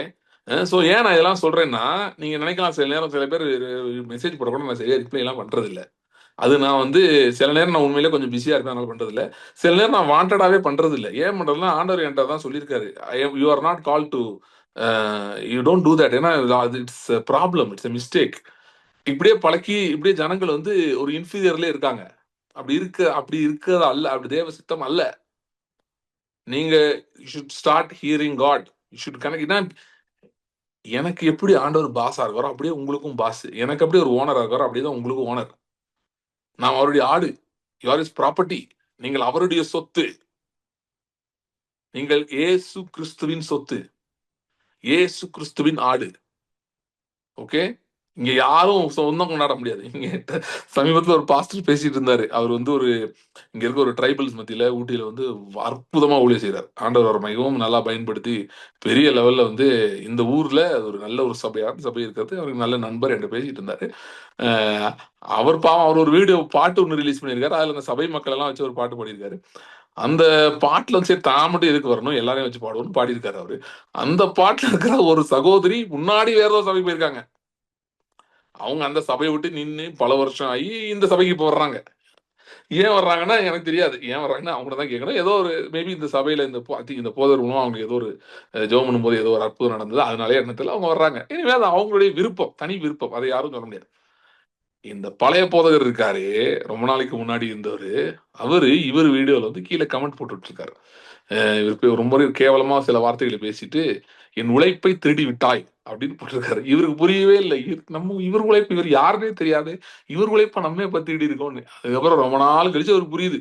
ஓ! இந்த மாரி இது இப்படி இப்படி ஆகி இதனால அ அந்த அம்மா அப்படி அங்கருந்து இங்க வந்துட்டாங்கன்றதுனால அந்த வேதனைய அவர் வீடியோல பார்த்துட்டு போட்டிருக்காருன்னு. இது யாருமே சொந்தம் கொண்டாட முடியாது. யாரும் யார் உழைப்பும் கிடையாது. ஓகே. எல்லாம் பிரதான மேய்ப்பருடையது. ஆல் ப்ராப்பர்ட்டி நம்மலாம் உக்ரானக்காரர் பொறுப்பாளிகள், வேலை கொடுத்திருக்காரு. அவர்களை வருகிறவர்களை தேவ வழிக்குள் நடத்தி கர்த்தரோடு அவங்க சேர்ந்திருக்காங்க இல்லையான்னு பார்க்கணும். நம்மோடு போதகரோடு எப்படி சேர்ந்திருக்கிறார்கள். நீங்க ஒரு சபையில இருந்தா போதகருக்கு நீங்க உதவி செய்யலாம். கர்த்தர் உங்களை ஒரு இசைந்த மனதை உங்களுக்கு கொடுக்கலாம். நீங்க அவங்களுக்கு ஊழியம் செய்யலாம். அவங்களுக்கு ஊழியம்னா உங்களுக்கு ஒத்தாசைகள் செய்யலாம். அதெல்லாம் இருக்கு. நான் இல்லைன்னு சொல்லல. ஆனா எண்ட் ஆஃப் த டே கர்த்தருக்கும் இவங்களுக்கும் தொடர்பு சரியா இருக்கா என்பதுதான். ஏன்னா அவர் தான் பிரதான மேய்ப்பர். அவரை மாதிரி யாருமே ஆடு மேய்க்க முடியாது. ஏன்னா யாருமே சொல்ல முடியாது உனக்காக நான் ஜீவனை கொடுப்பேன்னு சொல்ல முடியாது. உதவி செய்யலாம். ஒரு அவுட் ஆஃப் வே உதவி செய்யலாம். நீங்க நிறைய போதர்கள் ரொம்ப அது நல்லா பண்றாங்க. ரொம்ப ரொம்ப ஹெல்ப் பண்றாங்க ஜனங்களுக்கு. அவுட் ஆஃப் வே பண்றாங்க. ஆனா அது அது அதுதான் அவங்க வேலை நினைச்சிட்டு இருக்காங்க. அது அவங்க வேலை இல்ல. அவங்க வேலை என்னன்னா மேய்ப்பரோட ஜாயிண்ட் போட்டு விடுறது. வந்துட்டியா அந்த கனெக்ஷன் போட்டு விடு. சோ தொடர்ந்து அவங்க அந்த சபைக்கு வரலாம். எல்லாம் நடக்கலாம். நல்லதுதான். ஆனா அந்த சபையில அவங்க இருக்கும்போது என்ன நடந்துட்டு இருக்கணும்? மேய்ப்பரோட அவங்க இன்ச் ஆகி போயிட்டு இருக்காங்களான்னு பார்க்கணும். அதுக்கான வேலைகள் தான் நடக்க வேண்டும். ஓகே. சரி. சோ 10வது யோவான் 10க்கு நான் வரேன். ஓகே. மெய்ப்பர் பத்தி தானே பார்த்துட்டு இருக்கோம். அதுக்கு நான் வரேன். ஆனா இதை நான் ரொம்ப பேச வேண்டும் என்று எனக்கு ரொம்ப ஸ்ட்ராங் ரீடிங் இருந்தது. அதனால தான் நான் இவ்வளவு நேரம் இதெல்லாம் பேசினேன். எனிவே மெய்ப்பருக்கு வந்தாச்சு.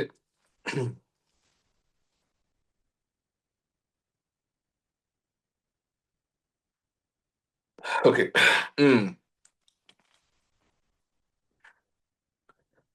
இங்க நம்ம இந்த படிச்ச பகுதியில இருந்து 15வது வசனத்தை நான் மறுபடியும் வாசிக்கிறேன். 14, 15. நானே நல்ல மேய்ப்பன், பிதா என்னை அறிந்திருக்கிறது போலவும் நான் பிதாவை அறிந்திருக்கிறது போலவும் நான் என்னுடையவைகளை அறிந்தும் என்னுடையவர்களால் அறியப்பட்டும் இருக்கிறேன். ஆடுகளுக்காக என் ஜீவனையும் கொடுக்கிறேன். திரும்ப வாசிக்கிறேன். நானே நல்ல மேய்ப்பன், பிதா என்னை அறிந்திருக்கிறது போலவும் நான் பிதாவை அறிந்திருக்கிறது போலவும் நான் என்னுடையவர்களால் அறியப்பட்டும் இருக்கிறேன். நான் என்னுடையவைகளை அறிந்தும் என்னுடையவர்களால் அறியப்பட்டும் இருக்கிறேன். ஆடுகளுக்காக என் ஜீவனையும் கொடுக்கிறேன். சோ நான் சொல்லிட்டு இருக்க மாதிரி நமக்கும் மெய்ப்பருக்கும் ஒரு தனிப்பட்ட உறவு மிகவும் அவசியமாய் இருக்கிறது. There has to be a personal relationship between you and the shepherd. So இப்ப நான் இன்னைக்கு உங்கள்ட்ட கேட்டேன்னா ஆண்டவர் உங்கள்ட்ட நீங்க என்ன பேசினாரு அப்படின்னு கேட்டேன்னா உங்களுக்கு அதுக்கு பதில் சொல்லக்கூடியது சொல்லக்கூடிய இடத்துல நீங்க இருக்க வேண்டும். முதலாவது அது அங்கதான் ஸ்டார்ட் ஆகுது. ஏதோ ஒண்ணு சொல்லணும். இல்ல அட்லீஸ்ட் நீங்க என்ன சொல்லணும்னா நான் பேச ட்ரை பண்ணேங்க அப்படின்னா என்ன பண்ணணும் சொல்லணும். சரியா?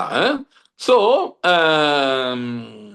நான் அதுல பாத்தீங்கன்னா நான் என்னுடையவைகளை அறிந்தும் என்னுடையவைகளால் அறியப்பட்டும் இருக்கிறேன். சோ 2 பார்ட் வருது மெய்ப்பரோடு இருக்கிறதுல. ஒண்ணு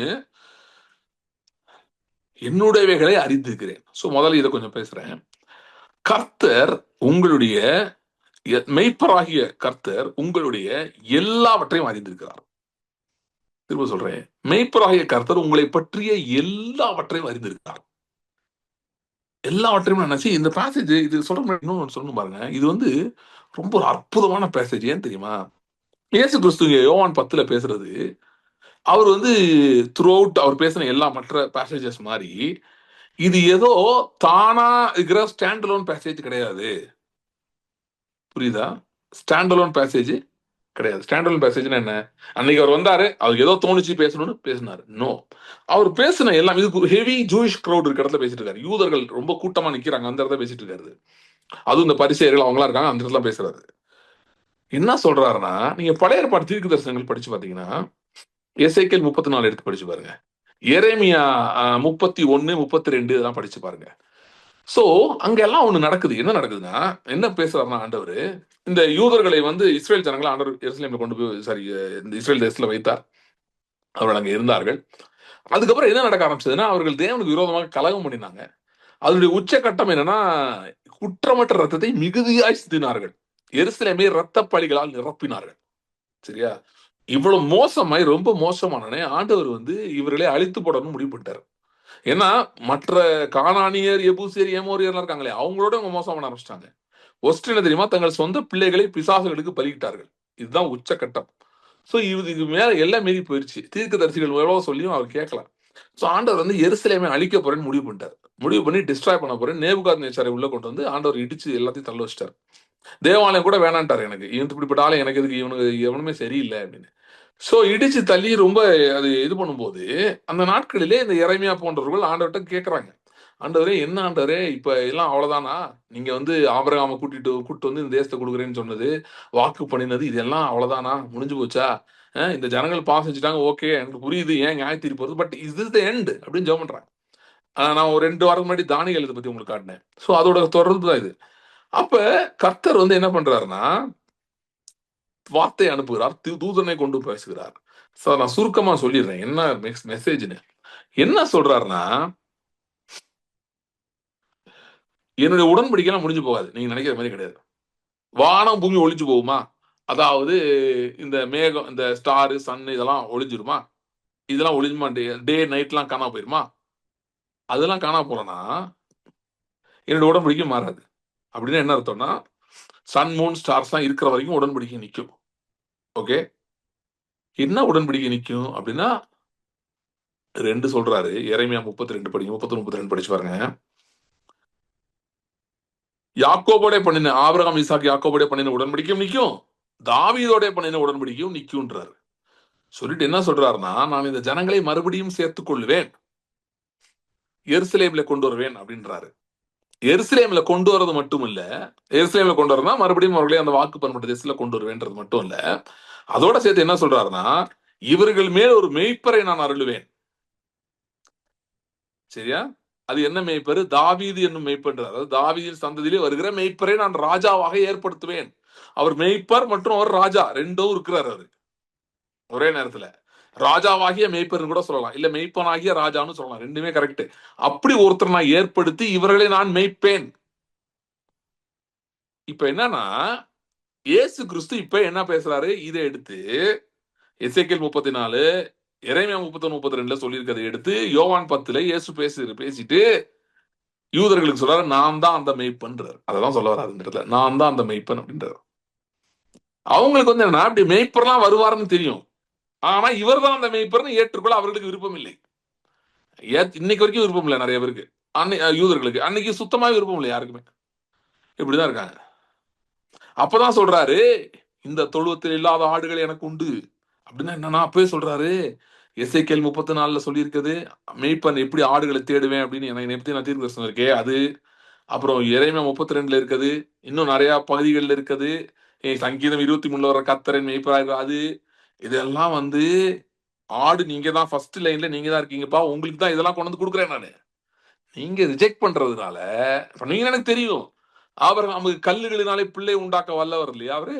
அதனால கிழக்கிலும் மேற்கிலும் இருந்து அநேகர் வருவார்கள். ஆபிரகாம், ஈசாக்கு, யாக்கோபு எங்களோடு பந்தி இருப்பார்கள். அவர்களுக்கு நான் மெய்ப்பனா இருக்க போறேன். அவர்களை நான் இந்த எருசலேம்ல இல்ல, பரம எருசலேம், புதிய எருசலேம், ஆவிக்குரிய எருசலேம்ல நான் இவர்களை சேர்த்துக் கொள்ள போகிறேன். அப்படின்னா என் ஹெட் குவார்டர்ஸ் கொண்டு போய் ஆவிக்குரிய எருசலேம்ல வச்சிருவேன். அங்கிருந்து பூமி முழுவதும் நான் கண்ட்ரோல் எடுக்க போறேன். ஆளுகை செய்ய போறேன். பூமி முழுவதும் பல தேசங்களிலே அண்டார்டிகால இருந்து ஆஸ்திரேலியா வரைக்கும் எந்த ஏரியா வந்தாலும் சரியா இருக்கிற என் ஜனங்களை நான் மேய்க்க போகிறேன். அங்கிருந்தே மேய்ப்பேன் நானு. ஆனா எப்படி அங்கிருந்து மேய்ப்பேன்?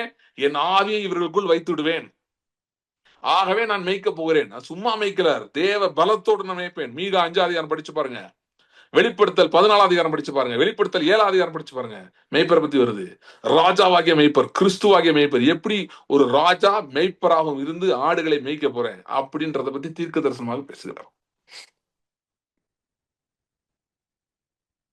ஓகே. சோ இந்த பகுதியில நம்ம படிச்சுட்டு இப்ப மேய்ப்பர்னா என்னன்னு நான் ஏன் இதை பேசுறேன்னா, மேய்ப்பர்னா என்னன்னு உங்களுக்கு புரியணும்ல அதுக்கு தான் பேசிட்டு இருக்கேன். மேய்ப்பன்னொன்னே நீங்க மைண்ட்ல நினைக்கிறதோட நிறுத்திக்க கூடாது. மேய்ப்பன்னா என்ன பண்ணுவாருங்க? ஆடுக்கு இலை கொடுப்பாரு, ஆடை காப்பாத்துவாரு அது பண்ணுவாரு. That's not full picture. That's not even 1% of it. 1% 1% கூட அது கிடையாது. Go to the Old Testament and read. நமக்காக எழுதப்பட்டது. வேதத்தின் மகத்துவங்களை எழுதி கொடுத்தேன். அந்நிய காரியமா என்னாங்க அவங்கள பத்தி ஆண்டவர் சொல்றாரு. நமக்குன்னு எழுதி கொடுக்கப்பட்டது. எசேக்கியேல் 34 ஆண்டவர் எசேக்கியேல் கொடுக்கும்போது, எரேமியா 31, 32 எரேமியா எழுதும் போதும், மற்ற மீக 5ஆம் அதிகாரத்தை எழுதும் போதும், கர்த்தர் தீர்க்கதரிசனம் உரைத்தது வெறும் அன்றைக்கு இருந்த யூதர்களை நினைத்து கிடையாது. நம்மை மனதிலே வைத்திருந்தார். நம்மை சொல்லுங்க என்னை வைத்து என்ன வச்சுதான் எழுதினாரு. என்னைய மனசுல வச்சுதான் எழுதினாரு. எனக்காக தான் எழுதினாரு. இப்படி படிக்கிறோம்னா ஆண்டவருக்கு பிடிக்கும். பைபிள் இப்படிதான் படிக்கணும். எனக்காக தான் எழுதியிருக்காருன்னு படிக்கணும். சில பேர் என்னமோ சொல்லுவாங்க, அதெல்லாம் கேட்காதீங்க. அது வந்து இப்படி இருக்கு, அப்படி இருக்கு. பைபிள் காலேஜ் போனா விளங்காம போயிரும். ஏன்னா அங்க வந்து என்னத்தெல்லாமோ சொல்லி கொடுத்துட்டு இருக்காங்க. தேவையில்லாதலாம். இது ரொம்ப முக்கியம். எனக்கு எழுதப்பட்டிருக்கிறது. என்ன மனசுல வச்சு எழுதினாரு. எனக்காக தான் எழுதினாரு.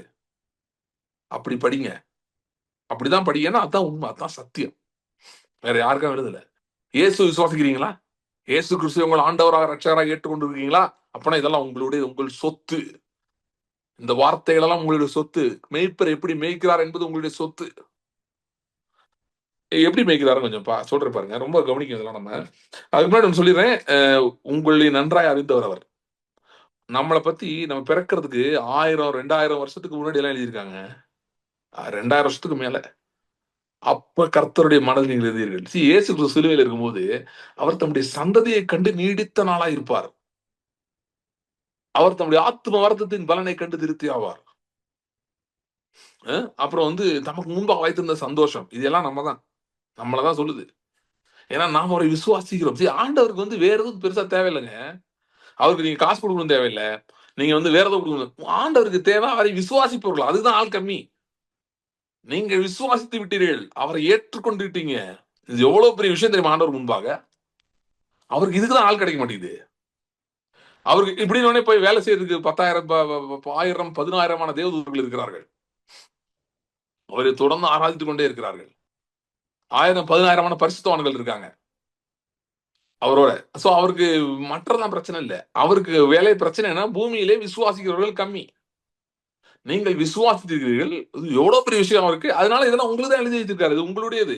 சோ உங்களை பத்தி நம்மளை பத்தி எல்லாமே அறிந்து வைத்திருக்கிறார். நம்மளை பத்தி சகலத்தையும் அறிந்து வைத்திருக்கிறார்.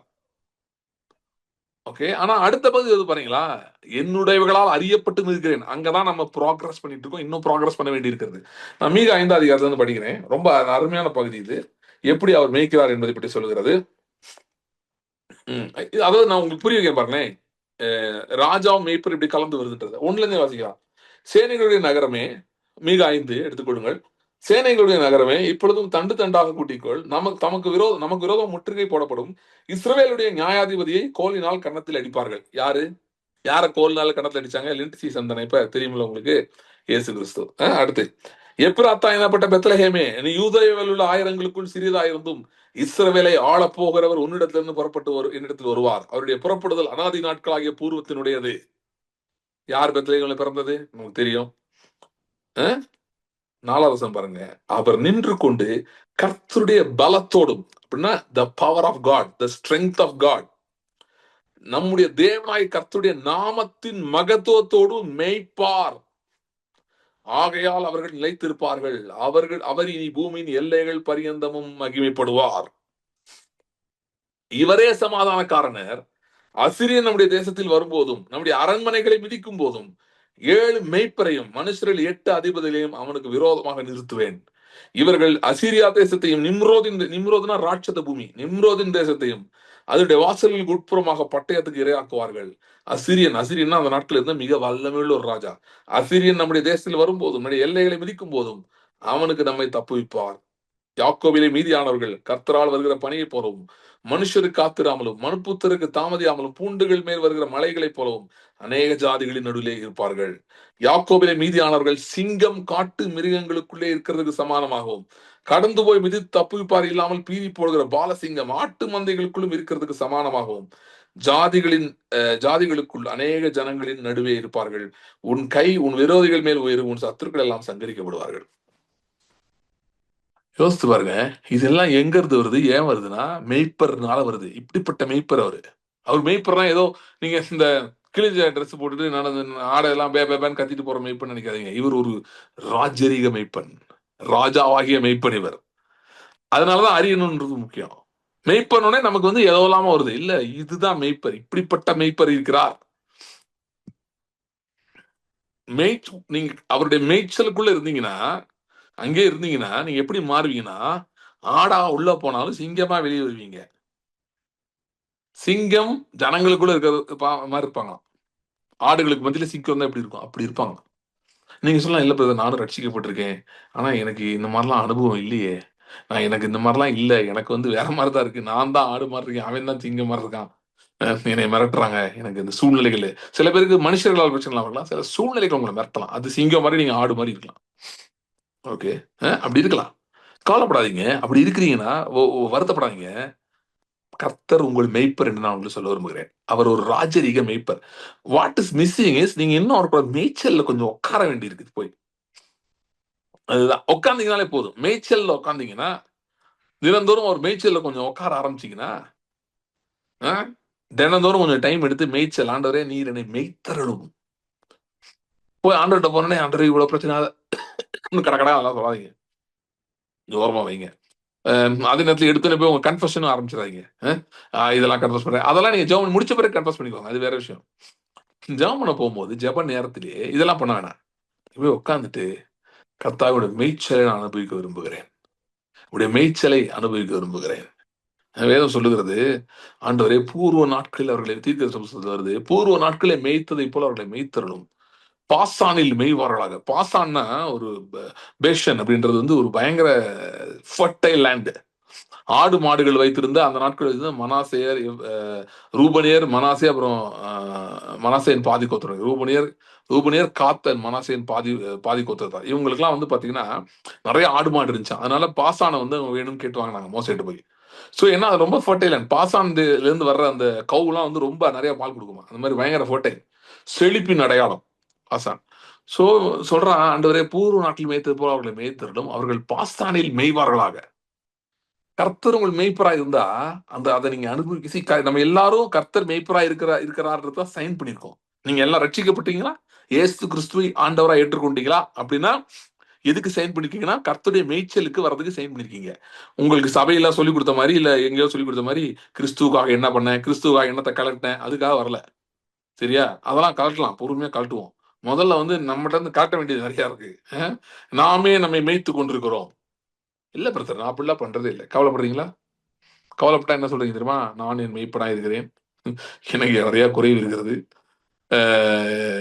எனக்கு புல்லுள்ள இடம்னா என்னன்னே தெரியல, நான் வந்து அமர்ந்த தண்ணீர்ல இல்ல, என் தண்ணீர் அமர்ந்தே இல்ல, என் தண்ணீர் கலங்கிட்டே இருக்கு, அநீதியின் பாதைகளில் நடத்தப்பட்டு கொண்டிருக்கிறேன்.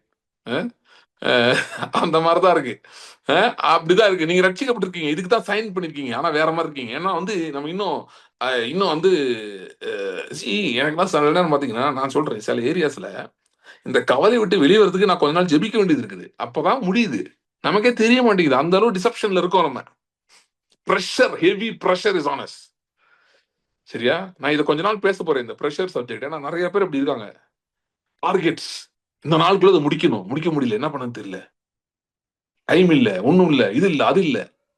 கர்த்தரன் மேய்ப்பரா இருக்கிறார், ஒரு ராஜரீக மேய்ப்பர். இதுக்கு தான் நம்ம சைன் பண்ணது. நம்ம ரட்சிக்கப்பட்ட கர்த்தரம் அழைத்ததே இதுக்காக. ஏன்னா முதல்ல நம்ம நல்ல ஆடா இருந்தாதான் அட்வர்டைஸ்மெண்ட் நல்லா இருக்கும்ல. நம்மளே வத்தலும் தொத்தலும் இருந்தாலும் எப்படி அட்வர்டைஸ் பண்ண முடியும்?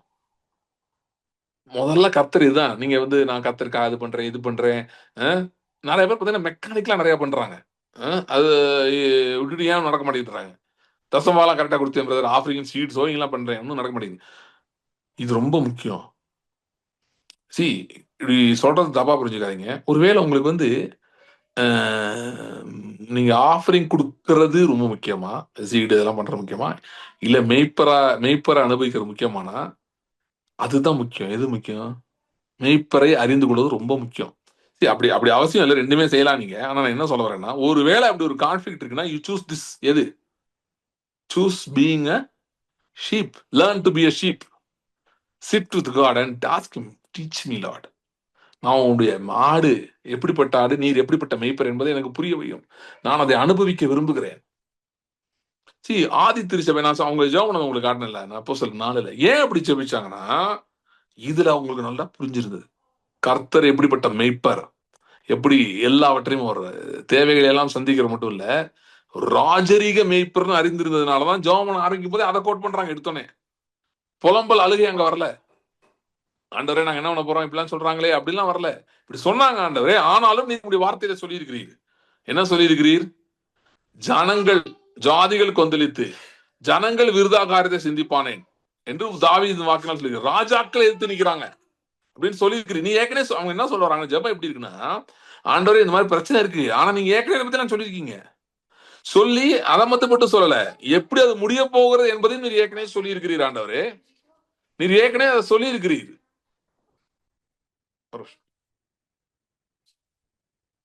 இதெல்லாம் ஏற்கனவே நீர் சொல்லி இருக்கிறீர் ஆண்டவரே. ஆகவே நாங்க அது புதுசா சொல்ல வரல. நாங்க என்ன சொல்றோம்னா, ஏற்கனவே நீங்க சொல்லிட்டீங்க. அதனால நீங்க சொன்ன வார்த்தையின்படி இந்த காரியங்கள் நடக்கட்டும். நாங்கள் உங்களுடைய ஆடா இருக்கிறோம். நாங்க ஏதோ அனாதை கிடையாது இந்த உலகத்துல. எங்க ஊர்ல நான் மைனாரிட்டியா வேணா இருக்கலாம். என் தெருவுல நான் மைனாரிட்டியா இருக்கலாம். என் ஏரியால மைனாரிட்டியா இருக்கலாம். என்னுடைய ஆபீஸ்ல நான் ஒரு மைனாரிட்டியா இருக்கலாம். என் சூழ்நிலையை பொறுத்தவரை நான் மைனாரிட்டியா இருக்கலாம். ஆனால் இதன் மத்தியிலே, இந்த சூழல் மத்தியிலே நான் உங்களுடைய ஆடாகி இருக்கிறேன் அப்படின்றதான் அந்த ஜெபம் சொல்லுகிறது. நான் உடைய ஆண்டவரே, நாங்கள் உங்களுடைய ஆடு. இவன் மிரட்டுறான் என்னைய, பெரிய ஆளு, என்னோட பாஸ் மிரட்டுறான் என்னைய. ஆனா இந்த சூழ்நிலைகள் என்னை மிரட்டுகிறது, இந்த ஊர் என்னை மிரட்டுது, இதெல்லாம் நடக்குது. But you already spoken Lord, we know who we are. இவர்கள் எப்படிப்பட்டவர்களாம்? மெய்ப்பரை அறிந்தவர்கள். மெய்ப்பரை அறிந்தவர்கள். நீங்க நினைக்க கூடாது, ஆமா பிரதர், பேதுருவெல்லாம் இயேசு கிறிஸ்து கூட 3 வருஷம் இருந்தாங்க, அதனால தெரிஞ்சிச்சு. 3 வருஷம் இதனால ஒண்ணுமே தெரியல. ப்ரூவ் பண்ணுவோம் உங்களுக்கு. இயேசு கிறிஸ்து அரெஸ்ட் பண்ணும்போது என்ன பண்ணானுங்க? 3 வருஷம் இருந்தவனுங்க தலை திரிக்க ஓடல. என்ன புரிஞ்சிச்சு? ஒண்ணுமே புரியல. மறுதளிக்கல. ஆவி வந்த உடனே தான் மாற்றம் வந்தது. உங்களுக்கு ஆவி அருளப்பட்டிருக்குதா? தேவ ஆவி உங்களுக்குள்ள இருக்கிறதா? அப்படின்னா நீங்களும் மெய்ப்பரை அப்படி அறிய முடியும், அனுபவிக்க முடியும். எல்லாரும் நீங்க இருக்கிற இடத்துல உங்க இடத்துல கையை ஊத்தி நான் சொல்றது அப்படியே சொல்லுங்க. எனக்குள் தேவ ஆவி அருளப்பட்டிருக்கிறபடியால், since I have the spirit inside of me, நான் கர்த்தரை மெய்ப்பராய் அறியவும் அனுபவிக்கவும் முடியும். I can know and experience the Lord as my shepherd because I have the spirit inside me. That's the blessed status. So இப்போ மெய்ப்பரை அறிவது, அதை பற்றி தான் கொஞ்சம் பேசியிருக்கேன். இன்னும் நம்ம தொடர்ந்து பார்க்க போறோம் வரும் நாட்கள்ல. பட் இந்த மெய்ப்பர் எப்படிப்பட்ட மெய்ப்பர் என்பதை தியானிக்க வேண்டும். இவர் ஒரு ராஜரீக மெய்ப்பர், சாதாரண ராஜா கிடையாது. வானத்தையும் பூமி படைத்த சர்வ வல்லமையுள்ள ராஜா, சிங்காசனத்தில் வீட்டிருக்கிற ராஜா, ஆனால் மெய்ப்பராகவும் இருக்கிறார். ஸோ உங்க என்ன சூழ்நிலை இருக்குது இன்னைக்கு உங்களுக்கு எதிராக? எப்படிப்பட்ட பிரச்சனை இருக்கிறது, எப்படிப்பட்ட எதிர்ப்பு இருக்கிறது, எதை பத்தியும் கவலைப்பட வேணாம். உங்க கவனத்தை அது மேல போட வேணாம். யாருக்கும் ஃபோன் பண்ணி சொல்லிட்டு இருக்காதீங்க, ஐயோ என்ன ஆச்சு தெரியுமா, என்ன சொன்னானுங்க தெரியுமா, அதெல்லாம் சொல்லாதீங்க. மெய்ப்பரை கால் பண்ணுங்க. Call your shepherd, call your shepherd. என்னை நோக்கி கூப்பிடு, நான் உனக்கு உத்தரவு அருளி செய்து நீ அறியாததும் எட்டாததுமான பெரிய காரியங்களை தெரிவிப்பேன் என்று சொன்னார். அப்படியே செய்ய போகிறார். இந்த வாரம் நீங்க இந்த வார்த்தை உண்மையா எடுத்து நீங்க போய் ஜெபம் பண்ணீங்கன்னா, மெய்ப்பரை இந்த வாரமே நீங்க அனுபவிப்பீங்க. You will experience a shepherd this week itself. No delay. This week itself you will experience.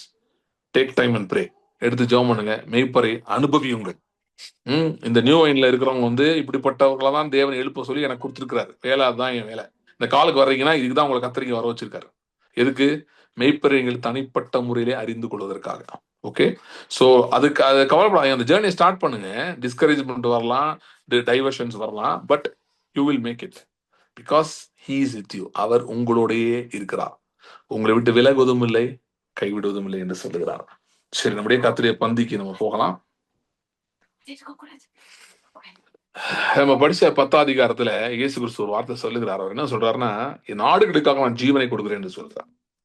So அவர் சிலுவையிலே மரித்தது, தன் ஜீவனை கொடுத்தது எதுக்காகனா, என் ஆடுகளை நான் காப்பாற்றும்படி, அவைகளை ஆசீர்வதிக்கும்படி, அவைகளை போஷித்து பராமரிக்கும்படி எந்த எக்ஸ்டென்ட்டுக்கும் நான் போவேன், இன்க்ளூடிங் டைங். அதை ப்ரூவ் பண்ணிட்டார். ப்ரூவ் பண்ணிட்டார். இனிமேல் அவர் மரித்தே இருக்கணும் அவசியம் இல்லை. அதனால அவர் 3ஆம் நாள் உயிரோட எழும்பி விட்டார். இப்ப எதுக்கு எழும்பி இருக்கிறார்னா, அதை நமக்கு போதிப்பதற்காக. எப்படிப்பட்ட மேய்ப்பராய் இருக்கிறார். சிலுவை நாம் பார்க்கும்போது அவரை நல்ல மேய்ப்பராய் நாம் பார்க்கிறோம். நம் தேவைகள் அனைத்தையும் பூர்த்தி செய்கிறவராய், நம்முடைய எல்லா சூழ்நிலைகளையும் அறிந்தவராய் நாம் பார்க்கிறோம். கர்த்தருடைய சரீரத்தும் ரத்தத்துக்கும் அடையாளமான கரங்களை எடுத்து வைத்துக் கொடுங்க. நம்ம ஜெபிக்கலாம். ஸ்தோத்திரங்க தாவே. Thank you Lord. Hallelujah. Hallelujah. Hallelujah. Thank you Father. Thank you Father. Hallelujah. அன்று இந்த நாட்களிலே இந்த வார்த்தைகள் நாங்கள் தியானிக்கும் போது உம்மை இன்னும் இன்னும் அதிகமாக எங்கள் மெய்ப்பராய் அறிந்து கொள்ள எங்களுக்கு உதவி செய்வீராக. Thank you Lord. Thank you Lord. Thank you Lord. Thank you Lord. Hallelujah. Hallelujah. Hallelujah. Hallelujah. If you are ஒரு ப்ரெஷர் சுச்சுவேஷன் நீங்க இருக்கும்போது, அவ்வளவுதான் என்னால ஒண்ணுமே முடியலன்னு ஒரு சத்தம் வருது பார்த்தீங்களா? நம்மளால ஒண்ணுமே முடியல. அது பொய்யாக இருக்கிறது. அது உண்மை அல்ல. உங்களுக்குள் தேவ ஆவி இருக்கிறது. தேவனால் கூடுகிறதெல்லாம் உங்களுக்கும் கூடும். நீங்க ஒருவேளை அதுக்கு பழக்கப்படாதவர்களாக இருக்கலாம், அந்த சத்தத்தை கேட்கிறதுக்கு. ஆனால் அந்த சத்தம் உண்டு. தேவ கரம் உங்களோடு இருக்கிறது. You are not alone. You are not left out. The Lord is with you. கர்த்தர் உங்களோடு இருக்கிறார். உங்கள் ஆவியுடனே கூட இருக்கிறார். உங்கள் ஆவியாகவே இருக்கிறார். ஆண்டவருடைய சரீரத்துக்கு அவர் ரத்தத்துக்கு அவர் நாங்கள் நன்றி செலுத்துகிறோம். ஆண்டவருடைய சரீரத்தை ரத்தத்தில் நாங்கள் பங்கு பெறும்போது இந்த மேன்மையான சத்தியங்களை பார்க்கும்படி எங்கள் கண்கள் திறக்கப்படுவதாக. ஆண்டவரே, நீர் எம்மா ஒரு சீஷர்களுக்கு பிட்டு பிட்டு கொடுத்தீர், அப்பத்தை எடுத்து கொடுத்தீர். கொடுக்கும்போது அவர்கள் கண்கள் திறக்கப்பட்டு உண்மை அறிந்தார்கள். இந்த நாளிலும் கர்த்தாவே, நாங்கள் உண்மை எங்கள் மெய்ப்பெற அறிந்து கொள்ள எங்கள் கண்கள் திறக்கப்படுவதாக. கண்கள் திறக்கப்படுவதாக. இப்பொழுது ஆண்டவர் நாங்கள் பங்கு பெறும் போதே கண்கள் திறக்கப்படட்டும். குறிப்பாய் நம்பிக்கை இல்லாம இருக்கிற ஒவ்வொருக்காகவும் நான் ஜெபிக்கிறேன். நம்பிக்கை இழந்து போய் இந்த நாளிலே பார்த்து கொண்டிருக்கிற ஒவ்வொருக்காகவும் ஜெபிக்கிறேன். இயேசு கிறிஸ்துவின் நாமத்திலே ஆண்டவரே, நாங்கள் இது பங்கு பெறும் போது கண்கள் திறக்கப்படும்படியாக நான் ஜெபிக்கிறேன். இருதயம் கொழுந்து விட்டு எறியும்படியாக நான் ஜெபிக்கிறேன். விசுவாச இருதயமாய் மாறுவதாக. பயம் விலகி நம்பிக்கை வருவதாக. என் தேவன் எனக்காக நிச்சயம் செய்வார். எனக்காக ஒரு அற்புதம் செய்வார். எனக்காக வாசலை திறப்பார் என்கிற தைரியமும் நம்பிக்கையும் இவர்களுக்குள் வருவதாக. இப்பொழுது மட்டும் இல்ல ஆண்டவர், எப்பொழுதெல்லாம் இவர்களுமே நோக்கி கூப்பிடுகிறார்களோ அப்பொழுது அதே நம்பிக்கையும் தைரியமும் தொடர்ந்து வரட்டும். இவளிலும் விசுவாசத்தை பலப்படட்டும். Thank you Lord. எல்லாரும் ஸ்தோத்திரத்தோட கத்துடைய சரித்திரத்தை மகிழ்ந்தலாம்.